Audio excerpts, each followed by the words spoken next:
भवन एवं सन्निर्माण श्रमिकों के बालक बालिकाओं के विवाह हेतु श्रम विभाग द्वारा आगामी फरवरी में कन्या विवाह योजना के अंतर्गत जनपद आगरा में सामूहिक विवाह कार्यक्रम का आयोजन किया जा रहा है। फरवरी माह में होने वाले कार्यक्रम को लेकर सहायक श्रम आयुक्त डॉक्टर पल्लवी अग्रवाल ने प्रातः दर्पण न्यूज को जानकारी दी। दरअसल भवन एवं सन्निर्माण श्रमिकों के कन्याओं के विवाह हेतु श्रम विभाग द्वारा चलाई जा रही कन्या विवाह योजना के अंतर्गत फरवरी माह में 27 फरवरी को सामूहिक विवाह का कार्यक्रम होने जा रहा है। फरवरी माह में होने वाले सामूहिक विवाह समारोह को लेकर श्रमिकों के पुत्र पुत्रियों के पंजीकरण की प्रक्रिया शुरू की गई है। आगरा मंडल के अंतर्गत आने वाले चारों जनपदों के श्रमिक अपने अपने बच्चों का विवाह इस योजना के अंतर्गत करा सकते हैं और इस योजना का लाभ ले सकते हैं।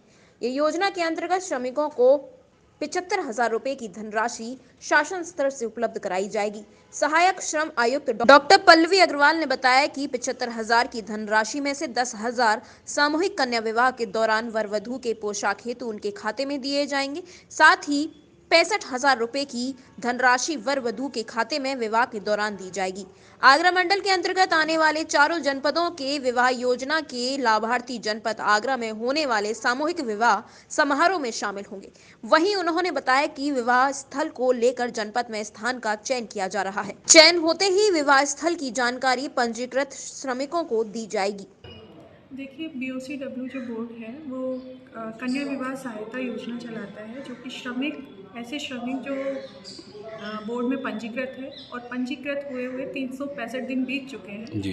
ऐसे श्रमिक अगर अपनी कन्याओं का विवाह जो है वो सामूहिक रूप से सामूहिक विवाह के अंतर्गत कराना चाहते हैं, तो इस ऐसे विवाह में उन्हें 75,000 की धनराशि सरकार की तरफ से दी जाती है। जी। आगरा मंडल में 27 फरवरी को ये सामूहिक विवाह का आयोजन किया जाना प्रस्तावित है। तो इस आयोजन हेतु जो आवेदन है वो लिए जाने प्रारंभ हो गए हैं और इस हेतु हम प्रचार प्रसार के लिए क्षेत्र में भी हमारे जो श्रम प्रवर्तन अधिकारी हैं वो सभी से संपर्क करते हुए क्षेत्र में भी इस हेतु जागरूकता फैला रहे हैं कि 27 तारीख को आगरा मंडल में किया जाना है। कितना टारगेट में मिलेगा? आगरा जनपद का इसमें 500 है और मंडल की लगभग 1500 शादियों का एक लक्ष्य रखा गया है। धनराशि देखिए, एक बार रजिस्ट्रेशन होने के बाद उनका फॉर्म अगर अप्रूव होता है तो वर वधू के पोशाक के लिए 10,000 की धनराशि उन्हें DBT यानी कि उनके बैंक अकाउंट में डायरेक्ट ट्रांसफ़र की जाती है। जी।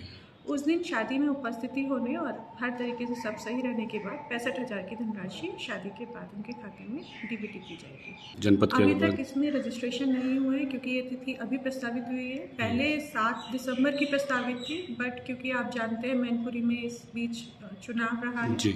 और अदरवाइज भी आचार संहिता लागू होने की प्रबल संभावना थी, जिसकी वजह से तिथि आगे पोस्टपोन कर दी गई थी। अब ये 27 फरवरी प्रस्तावित की गई। देखिए, पिछले 1 वर्ष में अगर श्रमिक जो है 90 दिन कार्य कर चुके हैं तो वो अपना रजिस्ट्रेशन सीधे जन सेवा केंद्र पर जाकर करवा सकते हैं। इसके लिए उन्हें कार्यालय आने की ज़रूरत नहीं है। कोई भी श्रमिक जो कुछ भी निर्माण संबंधी कार्य से संबंधित है, अब उसमें आप मिट्टी का कार्य समझ लीजिए, बेलदारी, बिजली की फिटिंग या फिर आपका ईंट पत्थर ढोने वाला, पत्थर काटने वाला या पुताई करने वाले, तो जो भी एक निर्माण संबंधी प्रक्रिया में कार्यरत हैं, ऐसे लोग अपना जो रजिस्ट्रेशन है वो जन सेवा केंद्र के माध्यम से करा सकते हैं। वही वेन्यू की अगर बात की जाए तो कहाँ निर्धारित किया जा रहा है विवाह सम्मेलन?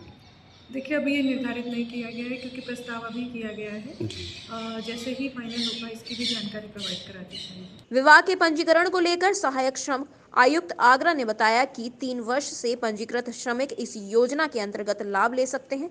वहीं कन्या विवाह योजना का लाभ लेने के लिए नजदीकी जन सुविधा केंद्र पर जाकर अपना रजिस्ट्रेशन करा सकते हैं, जिससे कि विभाग द्वारा संचालित इस योजना का लाभ भवन निर्माण एवं अन्य मजदूर ले सकते हैं। प्रातः दर्पण न्यूज के लिए आगरा से चंदन सिंह की रिपोर्ट।